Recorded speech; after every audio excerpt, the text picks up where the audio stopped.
incarcerated for life for killing another person.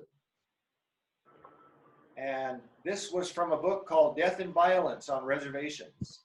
Renee Bachman wrote this book 20 years ago.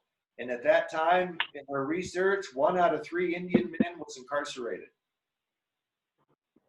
And here's his story. His story is such that he grew up on the reservation.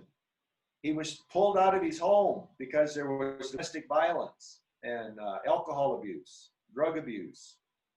And he was put into several foster homes.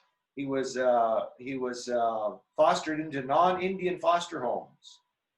And he experienced at a very early age the oppression and racism. And he fell into a life of crime. He ended up before a federal judge and because of homicide, and he was given a life sentence.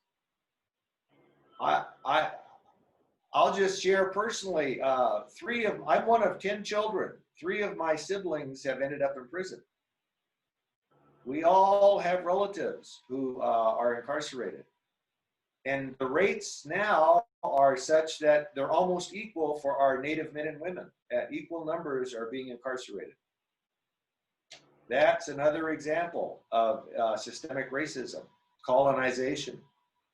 I'm working with the state of Montana right now, relatives, to try to have the state prison system establish cultural services for incarcerated men and women. Things like sweat lodges in the prisons, talking circles, cultural activities, cultural foods. And the state of Montana is maybe, perhaps, ready to do something like this.